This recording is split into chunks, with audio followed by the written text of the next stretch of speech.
King Charles is a man with a battle on his hands. The King is acutely aware that they're only there for as long as the public wants them to be there. The institution is so unique. Do you ever imagine that the monarchy would go away? Good evening, welcome to The Whole Story. I'm Anderson Cooper. Final preparations are underway in the United Kingdom right now for the coronation of King Charles III and his wife Camilla, the Queen Consort. It's a ceremony steeped in tradition, with some of the rituals dating back nearly 1,000 years. It's only been televised once, however, when Queen Elizabeth II was crowned nearly 70 years ago. She was one of the longest serving and most celebrated monarchs in British history, but her son faces a different type of reign. The royal family is splintered, and with a new and less popular monarch on the throne, many are questioning the role of this royal institution. CNN's Erica Hill traveled to London to meet with leading British scholars, journalists, and those close to the royal family to better understand what this moment and this man mean in a modern world. The reign begins. Charles and Camilla. The Queen has died, very sadly. For 70 years, this country has only known a queen. King Charles III is taking over. Long live the King.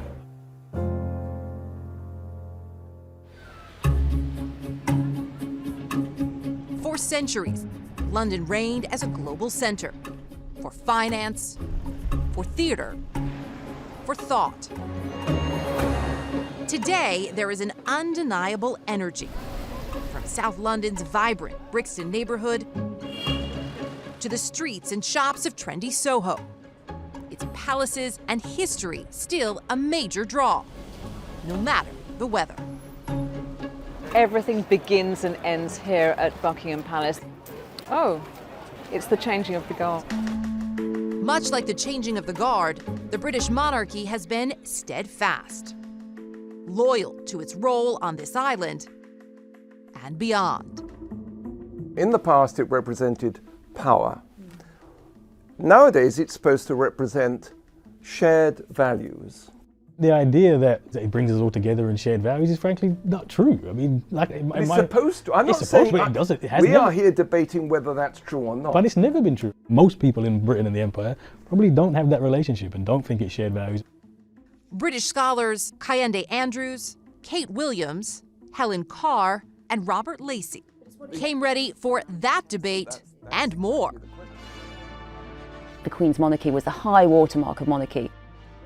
Queen Elizabeth was a life well lived. We'll never have monarchy, I would say again, in terms of such impact and such world influence and talked about so much. I think things are definitely changing. Over the last century, with the advent of the internet, social media, everything has become so much more global. And I think young people who are growing up in that world, that very connected world, are starting to ask bigger questions. I don't really get it, and I don't really see the point anymore. I don't wish them any harm. They're fine. Just, I don't want to be part of it. How do you feel about the monarchy? I think of the history, because I'm from Ghana, so I kind of think of the colonization and things like that. At its height a century ago, the British Empire was the largest and most powerful the world had ever seen. King George V ruled over 74 countries and territories, counting 458 million people as his subjects. We are in flux in this country between, do we acknowledge slavery? Do we acknowledge empire? Do we acknowledge how much it has made this country, you know, this tiny, tiny country, one of the richest and most powerful countries in the world? Or do we carry on with the idea of fair play and railways and that, you know, British influence is always benevolent? Whatever the sins of Britain in the past, King Charles is quite aware of those. He has inherited an institution with many imperfections. In 2023, just how much can King Charles put right? How much of these imperfections does he need to address to keep this royal institution alive? I want to acknowledge that the roots of our contemporary association run deep into the most painful period of our history. I cannot describe the depths of my personal sorrow at the suffering of so many, as I continue to deepen my own understanding of slavery's enduring impact. He's gone some way already, but he's acknowledged the hurt that people feel, but the key sticking point is what's wanted is an apology. In early April, the king agreed to open the royal archives to researchers looking into the monarchy's ties to slavery. What people are asking of the royal family now is simply, what do you stand for?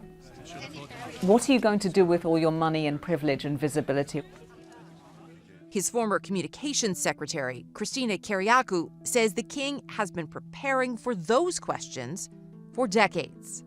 He sees himself as in a position where he can be the great convener, the great mediator, the interjectory, the person who brings something to the fore. While many are hopeful King Charles can achieve those goals, I think hopefully he will do a good job.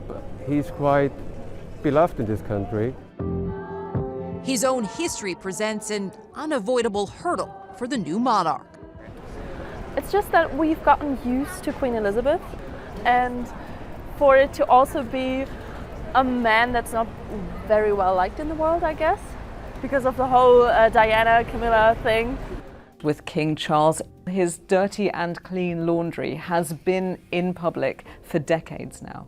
The Queen was popular because we didn't know anything about her. Like, let's be honest, we didn't know anything about her at all. And whereas Prince Charles, we already know too much about him. It's impossible to talk about Charles without mentioning the late Princess Diana. The Charles and Diana story was the fairy tale that turned into the nightmare, that ultimately turned into the tragedy. I cannot believe what he has done. It's really shown what he truly is like, and that is someone who's a cheat. British journalists Sarah Hewson, Badisha Mamata, Jack Royston, and Camilla Tominey have covered the royals for decades. We went back to old polling from this era back in 1991, so this is 1 year before his affair with Camilla first became public knowledge. As many as 82% of the British public thought he'd make a good king. By the time they divorced in 1996, only 41% of British people thought that he would make a good king. Sometimes in life, definitely in the royal family, you're born into roles that are very set piece. You're born into roles that sort of have a template, a historical template. And I think sometimes it must be very difficult. What is absolute fact is that he tried to change that for both of his sons. A dramatic and shocking announcement. Royal drama in the United Kingdom. We're seeing the departure of Harry and Meghan hitting them hard. To see this institutional gaslighting, it is extraordinary. People were very excited that perhaps the royal family was reflecting a multicultural country. And even when it is in their interest, clearly, blatantly in their interest to use this couple to promote their agenda, still can't do it. I think that is a huge missed opportunity. Is there any way to get some of that opportunity back? It's difficult to say.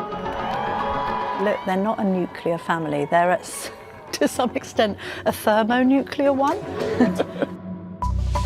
In the 3 years since Harry and Meghan announced they were stepping back from their royal duties, Buckingham Palace has been blindsided by Prince Harry and Meghan Markle's announcement that they are quitting their royal roles. The spotlight on this family has only grown.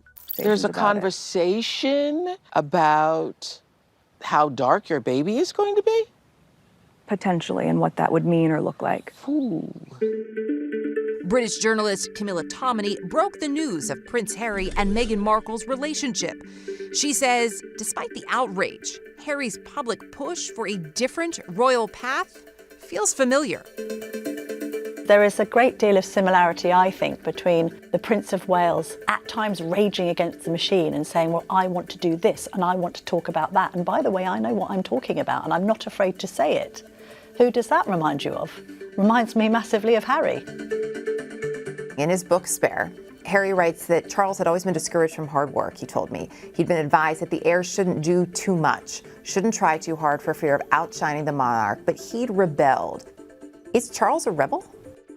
Does anyone feel he is? I wouldn't call him a rebel. I think that he has developed a sense of self-awareness and gone at things in a different way, but I wouldn't say that I wouldn't call that rebelling.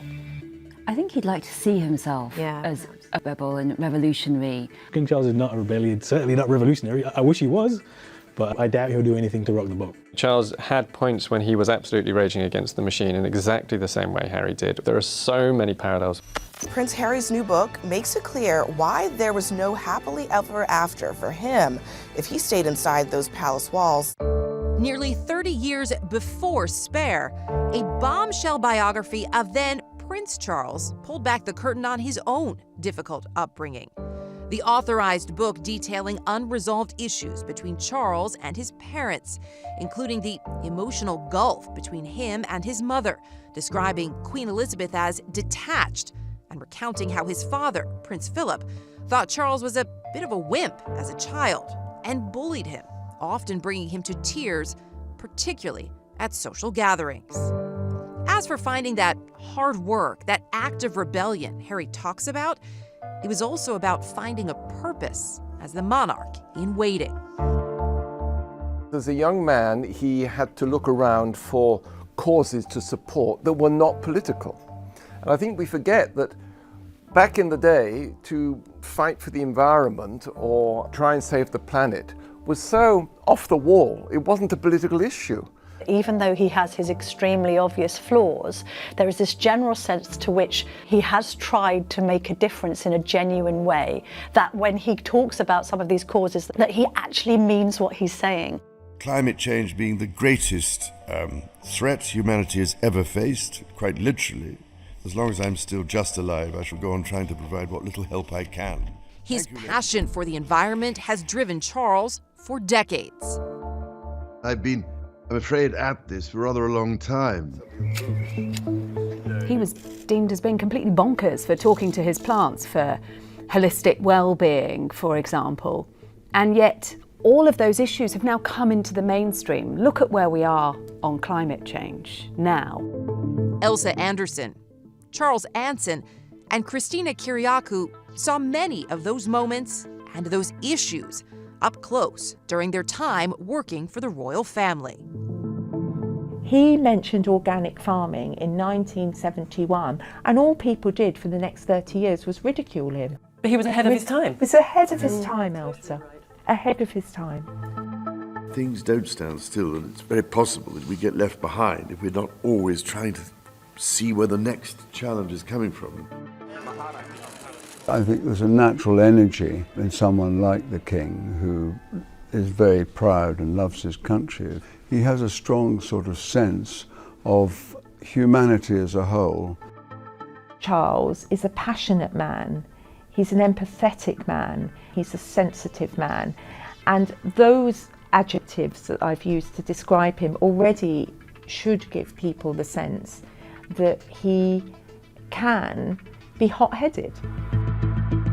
That passion fueling a series of letters, the so-called Black Spider memos, sent to senior government officials in the early 2000s with policy demands on key issues like the Iraq War, a move seen by many as drifting into politics, breaking with royal protocol. The Black Spider came from the reference to his handwriting. He'd get a letter typed, and then he couldn't resist scribbling all sorts of points in it.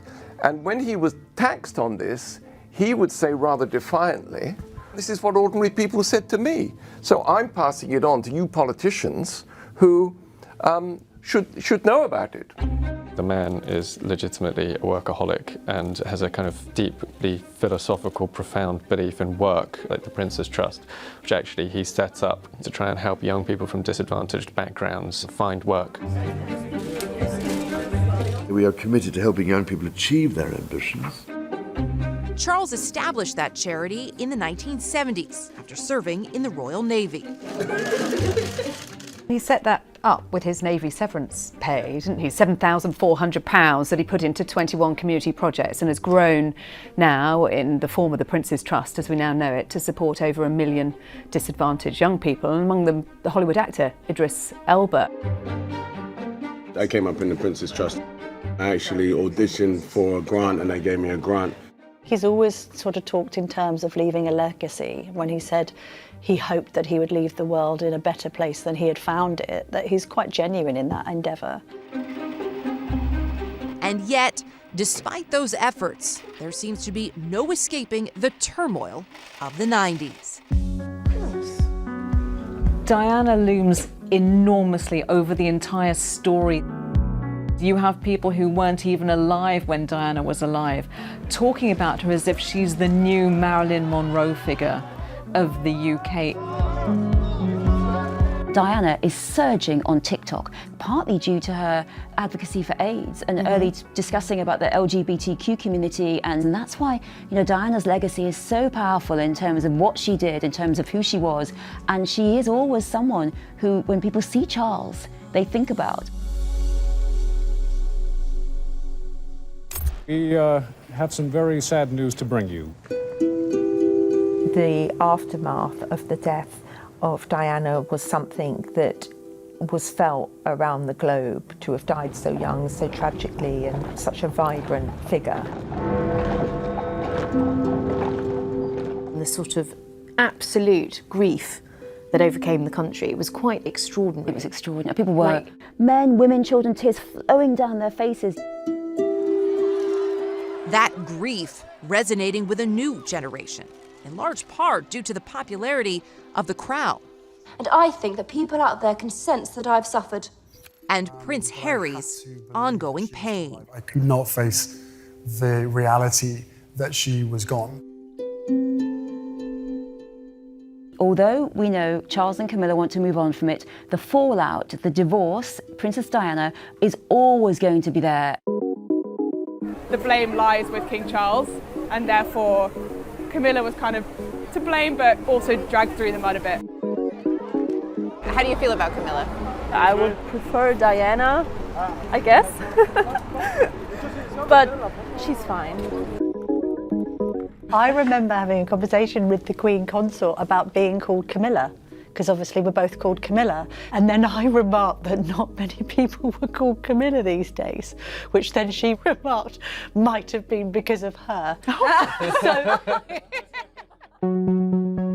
Ahead, why the woman who was once among Britain's most hated is now seen as the king's biggest asset.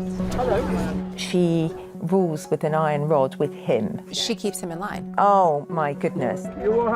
An evolution with its own share of drama. There was definitely an attempt to rehabilitate the king's image, and indeed that of his girlfriend as she was at the time, because she was public enemy number one. There's no doubt about it.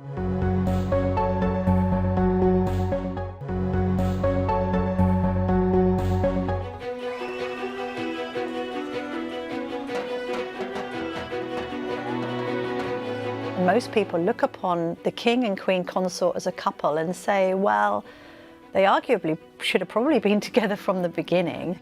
Instead, getting to that point took decades and a very public toll. Years before a shy Diana Spencer was introduced to the world, it was Camilla Shand who caught the eye of the Prince of Wales.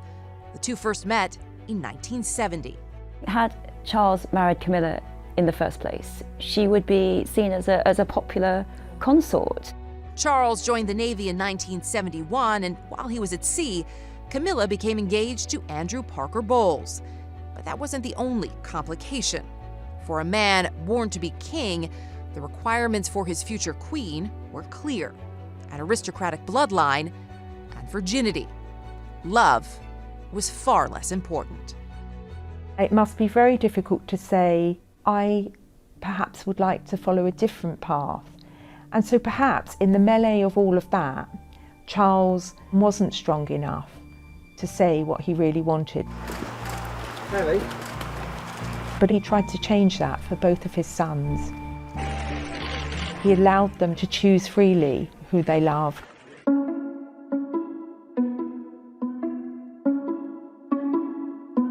Standing on this bridge Yeah. in St. James's Park, we are in the center of truly all things British. You see Buckingham Palace. At the other end of the lake is Horse Guards, where the Trooping of the Colour ceremony takes place. And then, of course, Westminster Abbey through the trees. Charles Anson was Queen Elizabeth's press secretary from 1990 to 1997. The years that you were there were some of the most difficult years. So you had the tapes. It was a period of huge change, you know, in the terms of communications, the sophistication of being able to bug people's phones and so on. So that when those tapes emerged like that, clearly illegally taped conversations, I was in a very tricky position, and I didn't feel there was any alternative but to simply not make a comment. Those tapes were recordings of a private, explicit phone call between Charles and Camilla in 1989, when both were still married. The transcripts, published 4 years later, rocked the country. The tabloid ready details, including the now infamous moment Charles told Camilla he wished to live inside her trousers, quickly became known as Camillagate. You look at the Camilla Gates and you feel that you've perhaps passed the point of no return. It happened at a time when there was a huge amount of gossip around this forbidden love triangle of the royal family, and that is very adult, it's dark, it's deep, it's scintillating gossip. It was only a matter of time before the tabloids printed what's been circulating in private for days. The first complete transcript of the so-called Camillagate tape. It was so damaging because there was an extent to which it depicted the king in a ridiculous and preposterous light. Charles admitted to the affair a year later, a moment made all the more dramatic in The Crown on Netflix. Did you at least try to be faithful from the start? Yes, until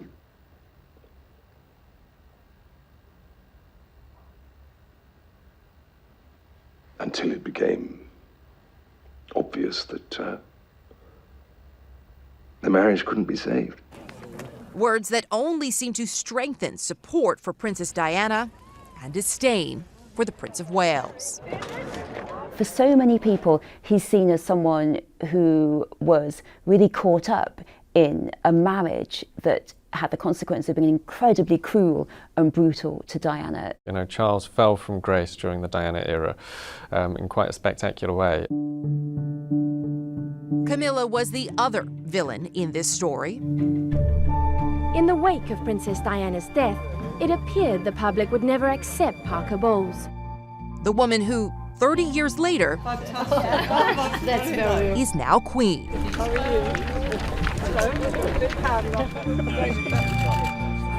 Brilliant. Nice to see you here. The biggest irony, of course, is that of all of the royals, arguably the most friendly towards the press is the Queen Consort, yes. The woman who has been most destroyed by the press.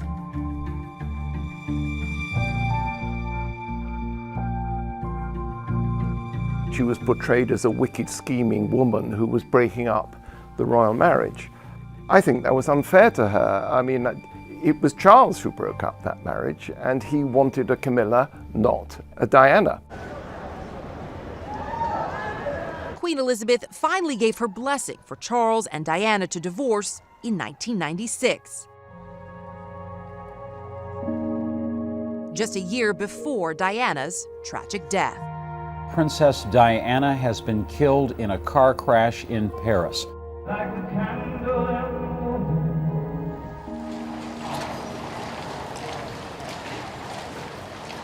While Camilla had remained by his side privately, it would take time and careful choreography for her to join him publicly.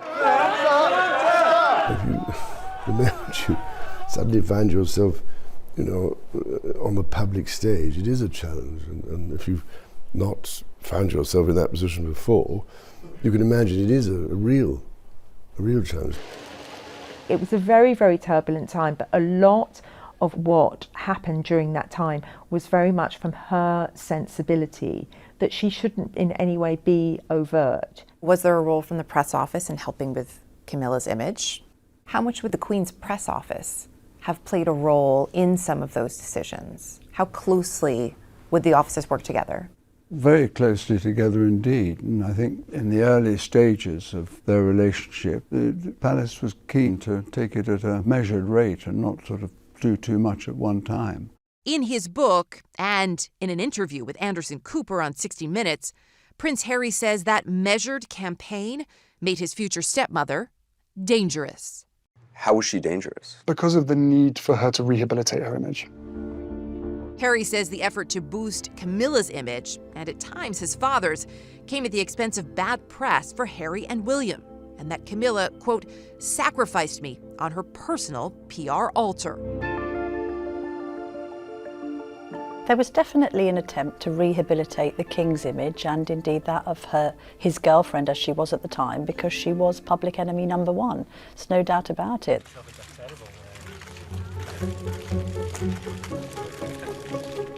The view from inside the palace, not surprisingly, a bit different. The institution is so unique. There's so much that other people outside wouldn't understand, but we do. The very notion that those people employed in the royal households would set the family members up against each other and start telling media about negative stories about different... I was quite horrified. It's not something that I had ever witnessed. I totally agree with that. Absolutely the same. As a family, they needed to stand together as much as possible. Of course, there would be tensions. Everybody with their Hello. How are you? Nice to see you. Hi. Hi. Members of the royal household will know that if you want something done, you have a quiet word in the ear of the Queen Consort. She'll say, leave it with me. And she'll then make sure that it happens and that the King is on board. It's been nearly 20 years since Charles and Camilla were married. And there you see them, now married. You can see the gold ring on Camilla's hand. It's always nice to have somebody on your side. We laugh a lot because she's, sees the funny side of life. 20 years of handshakes and royal engagements, of smiles and photos,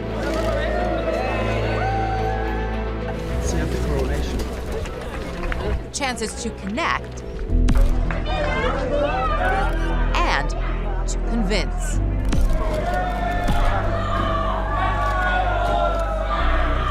When we talk about Camilla and her PR, it was a slow, steady, playing the long game.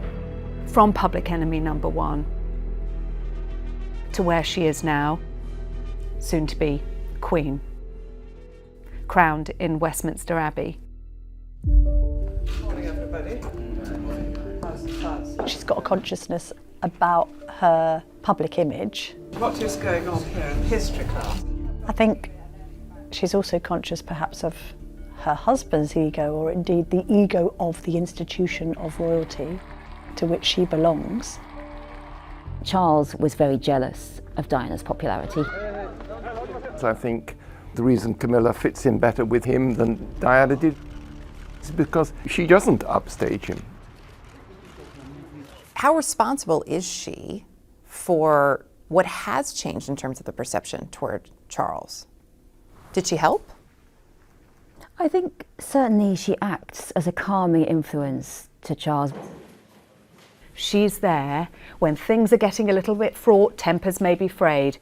And we saw it played out in the days after the Queen's death. Oh God, I hate this. Oh look, it's going everywhere. Hang on. Has anybody got it? And when the pens weren't working or the ink was going everywhere,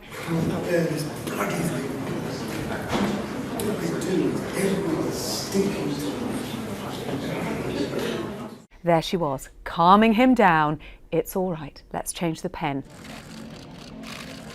It's always marvelous to have somebody who you feel understands and wants to encourage or she certainly poke fun at if I get too serious about things. One thing that we see from the Queen Consort, Camilla, that she rules with an iron rod with him. She keeps him in line. Oh my goodness, absolutely. She has very much been the driving force trying to get some work-life balance into his life. In a family brimming with very public turmoil, King Charles may need Camilla's steady hand more than ever. Let's face it, what kind of relationship does he have with Andrew? I mean, Andrew is accused of being a criminal. He didn't have a good relationship with his parents. He has a sticky relationship with his children. Camilla is his rock, and he is very reliant on her. Prince Andrew was once second in line to the throne. A helicopter pilot, rumored to be the Queen's favorite child, until his stunning fall from grace amid claims of sexual abuse. Prince Andrew speaks out about his ties to Jeffrey Epstein and allegations he had sex with an underage girl. While he has repeatedly denied the accusations, Andrew was stripped of his royal duties and military titles, the Sun noting the Queen had effectively banished him. A civil suit filed by his accuser in 2021 was settled in early 2022, with no admission of guilt or wrongdoing.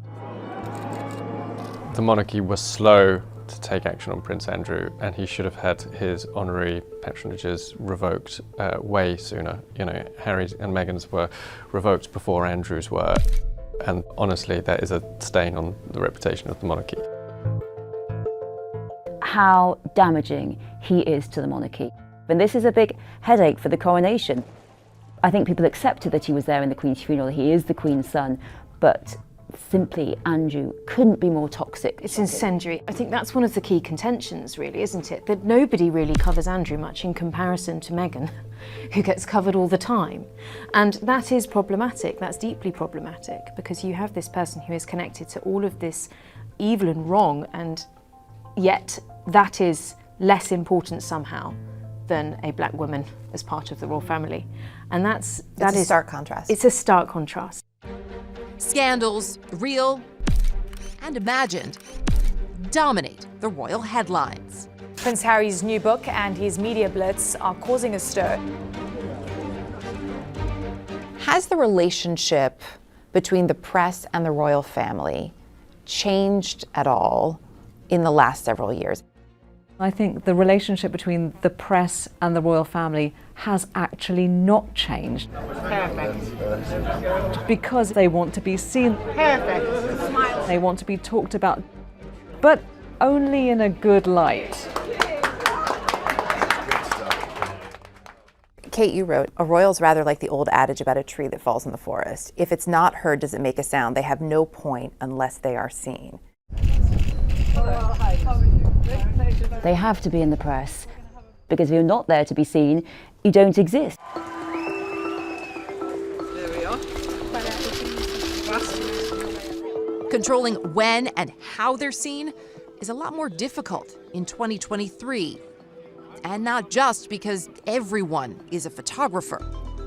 Part of the problem the monarchy has in relation to the press is, this is built on an old model. There's like wall of silence and they can leak out what they want. But Harry and Meghan have showed you can't do that anymore. You've got Netflix, you've got Spotify, you've got book deals. We just know far too much about them. That relationship between the royal family and the media Happy birthday, Kate. is a complex, difficult, at times, relationship. That they need the media needs them. They don't like what each other's doing all the time. At the end of the day, the monarchy's got to perform in a way that attracts public support. Hi guys. Morning. Prince Harry will attend his father's coronation. Public support can be fickle. He's going to be doing so alone. His wife Meghan, the Duchess of Sussex, will not join him. Public feuds, downright disastrous. And it could be that there's still a huge amount of tension between Meghan and the rest of the family. What I would say, definitely with His Majesty, is that he was always very keen to bring it back to their core business, which was serving members of the public. That was often the benchmark for us. Is it a public matter? Is it a private matter? If it's a private matter, in general, no, don't comment. So what I'm hearing in all of this is, don't expect to hear anything from the king about whether he and Harry are going to reconcile. Is that what I should take from it? Well, because that is a question I think a lot of people have. I absolutely think so. You'll never get rid of gossip. I mean, gossip is a trait in every single culture. Thank you. Thank you, sir. Thank you, sir. But equally, I think all families have their difficulties that they've got to deal with.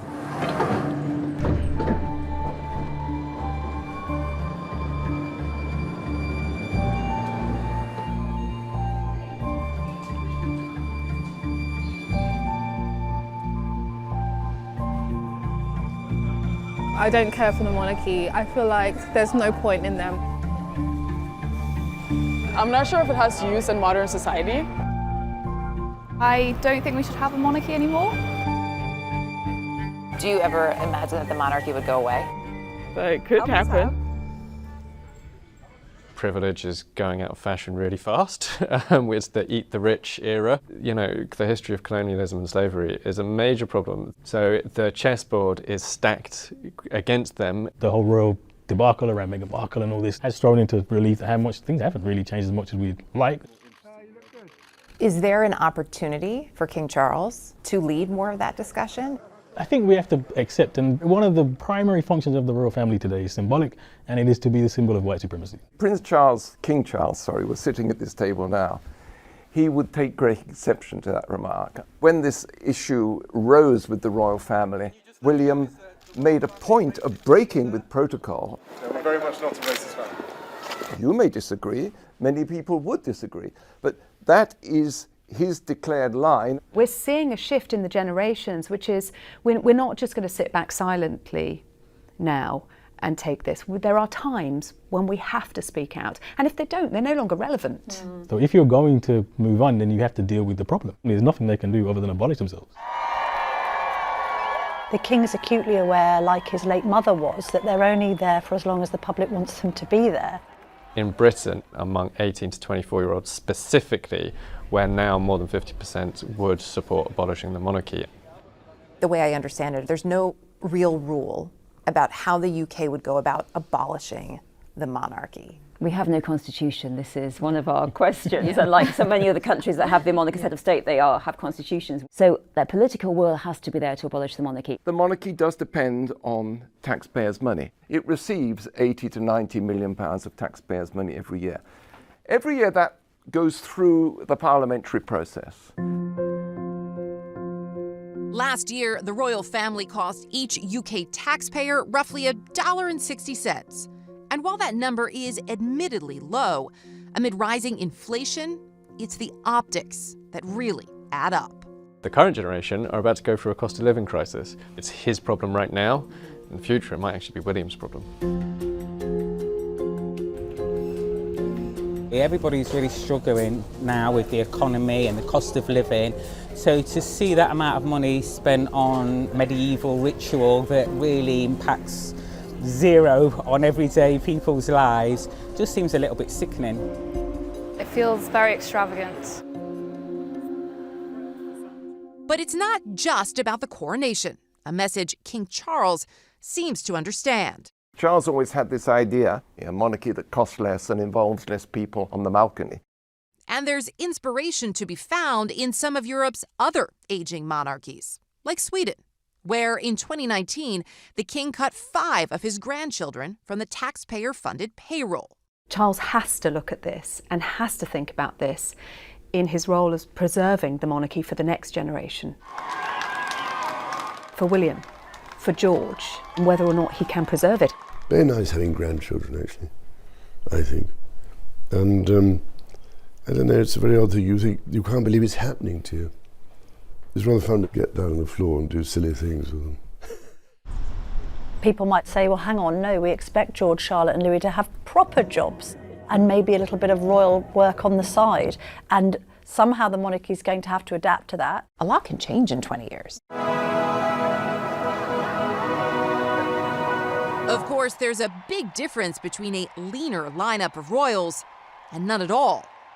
And even the staunchest critics believe abolishing the British monarchy is unlikely. The monarchy is very popular. All the things we say about it, as much as critique I can give to it, it is still very, very popular. There will never not be a monarchy in the UK. So the question has to be, both for the public and the royals, what are you here for? And what are you going to do with all of this extraordinary privilege and power and wealth that you have? I think what we're seeing is him trying to carve out that role, where he stands, how far he can go, and time will tell whether or not he is able to continue to make a difference in the same way. I think he has to do that in a quieter way behind closed doors by bringing others together. But I like that about him. I like the fact that I imagine him reading the sort of King terms and conditions every night, going thinking, like, okay, how can I push this? Where's the loophole in this? Is there a handbook for being king? Don't know. Definitely not. When it comes to this legacy, people are looking beyond the king. They are looking to the Prince and Princess of Wales, and their role in all of this and the future of the monarchy is absolutely pivotal. The most important player in the House of Windsor right now is Kate, and has been for some time, because her positioning and the extra kind of sprinkling of stardust that she brings to proceedings, to what is now an all-male line of succession for some time to come. And it's going to be the positioning of the Wales's children as well.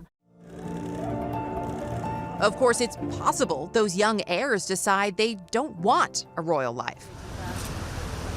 It wouldn't be the first time. There have been many crises throughout the history of monarchy, and it is something that is, I believe, going to continue until there is a slimmed-down monarchy and a monarch that decides this isn't for me, or enough is enough, there now is the time to end this. But also I question sort of, gosh, who would that be? Like that's a significant with the monarchy lineage to end. There might be somebody who says that, but there'll be a brother or cousin who says, all right, I'll do the job. Which to be fair, if we're going back and looking at what's happened in history, that would certainly be the case. Barring any defectors, the future is clear for at least 2 more generations. It was King Farouk of Egypt. He said, I'd like to make a wager that in 100 years there will only be 5 monarchies left, a king or queen of England, a king of spades, a king of diamonds, a queen of hearts, and a queen of clubs.